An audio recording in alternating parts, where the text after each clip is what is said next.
죄라고 하는 것은 아담 타락 이후 이 땅에 모든 사람들이 죄인이 된 사건이 있었습니다.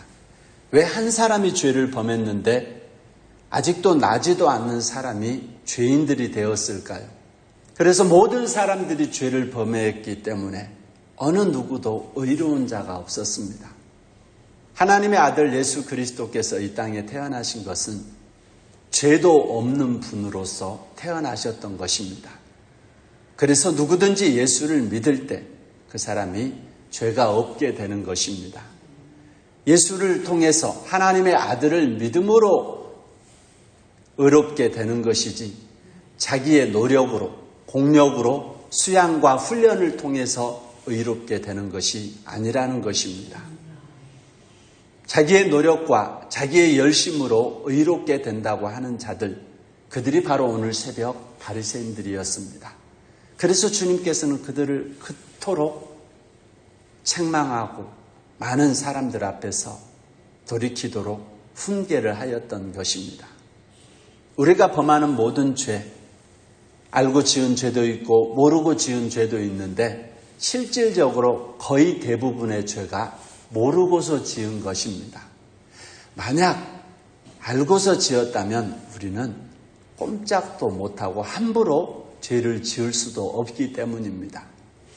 주님께서는 마태복음 23장 34절에 이에 예수께서 이르시되 아버지 저들을 사하여 주옵소서 자기들이 하는 것을 알지 못함이니이다 하시더라. 주님께서는 마지막 십자가상에서 돌아가시면서 주님께서는 인류의 모든 죄를 짊어지고 하나님 앞에 용서를 구하면서 마지막 그의 영혼이 떠나가셨습니다. 그 마지막 주님께서 하시는 말씀이 무엇이냐? 저들이 알지 못하고 죄를 지었다는 것입니다. 할렐루야. 누가 봐도 예수를 갖다가 모함하고 조롱하고 창을 찔러서 죽였는데 이건 누가 봐도 살인죄고 이건 누가 봐도 큰 죄인데 주님은 십자가상에서 알지 못하고 지은 죄라고 용서해달라고 하면서 돌아가시더라는 거예요. 그렇습니다. 우리의 죄는 알고서 지었다고 하지만 거의 90% 이상이 알지 못하고 지은 죄라는 것입니다. 그렇기 때문에 누구든지 회개하면 용서를 받을 수 있다는 것입니다. 누구든지 큰 죄를 지었든지 작은 죄를 지었든지 나중에 죄를 알고 깨달았든지 어떠한 사람이 누구든지 주님께서는 회개만 하면 용서해 주시겠다는 것입니다. 그래서 하나님을 알지 못하는 사람들이 교회 다니는 사람들을 향해서 손가락질하는 것이 죄를 지을 때는 그렇게 엄청나게 죄를 지어놓고 어떻게 예수 이름으로 용서하고 회개만 하면 용서를 받을 수 있느냐? 그거 너무하지 않느냐? 예, 구원은 너무나도 쉽습니다. 구원을 받는 것은 너무나도 쉽습니다. 그런데 그것조차도 하지 않는 자들이기 때문에 지옥불에 떨어지는 것입니다.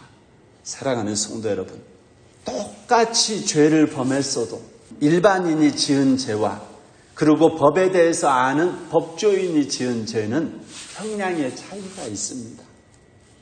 그러나 이 땅을 살아가는 사람들의 대부분은 알지 못하고 죄를 지었다는 것입니다. 그래서 제가 여러분들에게 늘 하는 말, 웃으면서 이야기를 하는데 죄를 지어서 감옥에 간 사람은 재수가 없어서 감옥에 간 거고 실제로 감옥에 가지 않는 사람 중에 재수가 있어서 더 큰 죄를 지었는데도 불구하고 떳떳하게 세상에 살아가는 사람들이 얼마나 많은 줄 아십니까? 그래서 주님께서는 이 땅에서 살아가는 모든 자들을 바라보면서 아버지, 저들이 알지 못하고 하는 죄에 대해서 용서를 해 주십시오. 우리는 십자가에 달릴 때 누가 나를 갖다가 모함해서 나를 죽이려고 하면 몸부림을 치고 발악을 합니다. 너 두고 보자. 저주를 합니다.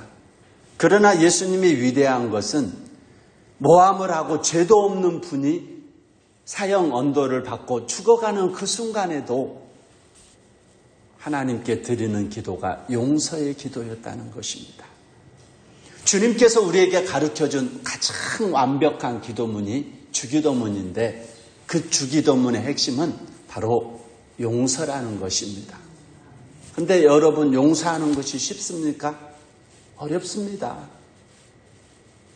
너희가 너희에게 죄 지은 자를 용서해 준 것 같이 너희 죄도 하나님께서 용서해 주시겠다는 바로 주기도문의 핵심입니다. 사랑하는 성도 여러분, 예수님의 마지막 십자가상에서 드리는 용서의 기도. 베드로가 예수님께 찾아왔습니다. 주님, 형제가 우리에게 잘못하면 7번 용서하면 됩니까? 보통 2번, 3번, 유대인들의 율법에 의하면 2-3번 용서를 하라고 합니다. 그런데 베드로는 7번까지 용서하면 되겠습니까? 하고 칭찬 들을 줄 알고 예수님께 자랑을 합니다. 예수님께서 말씀합니다. 70번씩 7번 용서하라. 이 유대인들은 항상 숫자를 사용할 때는 유대인들은 그 숫자에 의미를 부여해 버립니다.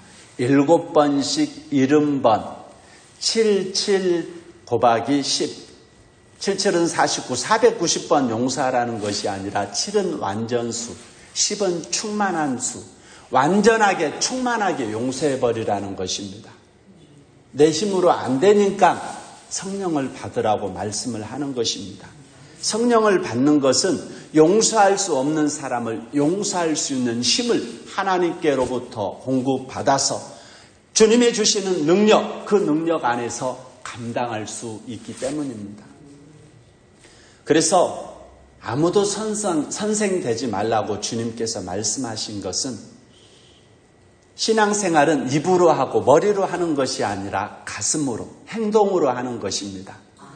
머리와 입으로 하는 자들은 바리새인들이 되기 쉽습니다. 그러나 가슴으로 하는 자들, 그들이 진정한 신앙인들이라는 것입니다. 행함 없는 믿음은 죽은 믿음이라고 했습니다.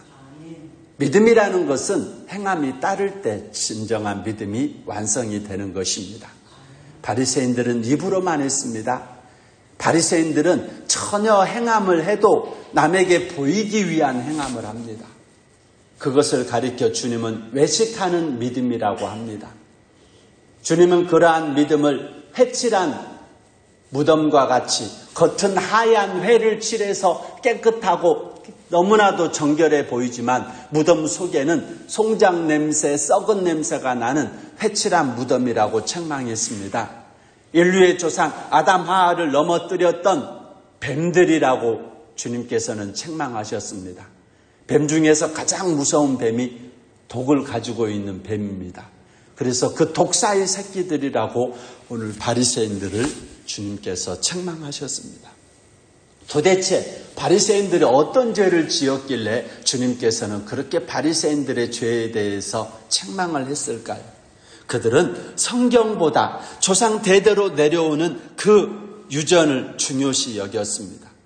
그들은 그들 나름대로 유대주의 파라고 하는 그 파를 갖다가 중요시하고 그들의 교리를 가지고서 사람에게 보이기 위해서 금식을 했고 철저한 11조와 외식적인 종교 활동에 열심을 가지고 있었습니다. 속에는 탐욕과 금전에 대한 욕심이 너무나도 많았습니다. 주님의 몸된 교회를 핍박하는 것을 전혀 두려워하지 않고 핍박을 했습니다. 그리고 자신들의 교리가 나름대로 엄청나게 중요하게 여기며 성경 위에 그들의 교리를 두고서 그 교리와 맞지 않으면 성경의 법이라 할지라도 그 다음으로 치울 정도로 그들은 교리를 가지고 있었습니다. 겉으로 볼 때는 철저한 신앙인처럼 보이지만 속빈 강정과도 같았습니다. 그들은 심각한 영적 오류를 하였습니다.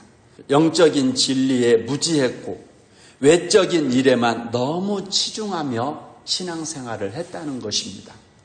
그들이 바로 율법에 열심히 있는 바로 바리새인들이었습니다.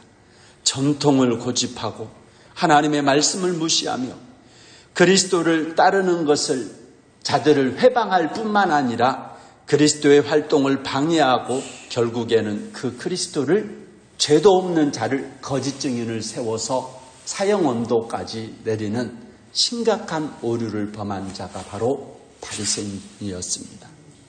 그들은 세례 요한과 예수님을 비난했습니다. 요한이 주의 길을 예비하면서 복음을 전할 때 떡도 먹지 아니하며 포도주도 마시지 아니한 귀신이 들렸다고 세례 요한을 핍박했고, 예수님에 대해서는 이 땅에 와서 먹고 마시고 하는 주님을 향하여 먹기를 탐하고 포도주를 즐기는 세리와 죄인의 친구라고 하면서 예수를 핍박을 했습니다. 그들은 자신들에게 회개를 요구하는 예수님을 미워했습니다. 회개하라. 천국이 가까이 다가왔다. 그들은 율법을 통해서 의롭게 되었다고 믿는 자들인데 의롭게 된 자기들을 자꾸 회개하라고 예수님이 세례 요한이 말하니까 그것을 듣기 싫어하라는 것입니다. 여러분, 이 땅에 육체를 가지고 살아가는 사람들은 완벽한 사람들이 없습니다. 우리는 알고도 지은 죄, 모르고도 지은 죄 가운데 살아가는 참으로 연약한 사람들입니다. 그래서 우리의 삶은, 예수를 믿는 우리의 삶은 회개의 삶이 되어야 될 줄 믿습니다. 사랑하는 남편과 아내에 대해서 회개하는 마음을 가져야 합니다. 자식들에 대해서도 회개하는 마음을 가져야 됩니다. 마치 부모다운 것처럼 자식들에게 행한 것에 대해서 회개하는 마음을 가져야 됩니다. 이제 태어나서 이제 걸음걸이를 하고 이제 자라나는 아이들이 죄를 지었으면 도대체 얼마나 많은 죄를 지었는지, 엄청나게 큰 죄를 지은 것처럼 함부로 자녀들에게 대했던 지난 날들을 회개하시기 바랍니다.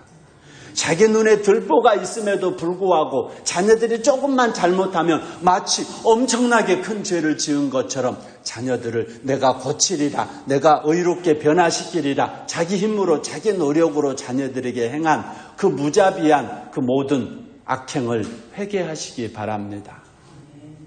남편에게 행한, 아내에게 행한 그 모든 죄에 대해서도 회개하시기 바랍니다. 그리고 알고 지은 죄, 모르고 지은 죄, 하나님께서 내 인생 가운데 지금까지 살아오면서 지은 죄에 대해서 회개하는 삶을 살아가는 것, 이것이 바로 온전한 믿음의 길을 걸어가는 것이요, 또다시 바리새인들의 죄에 빠지지 않는 성도들의 삶의 모습이 되는 줄 믿습니다. 아멘. 나와 여러분들은 이 바리새인들의 죄를 지적하면서 여러분들의 자유롭다고 하지 마시기 바랍니다. 내 안에도 이 바리새인들의 죄와 같은 것들이 남아 있습니다.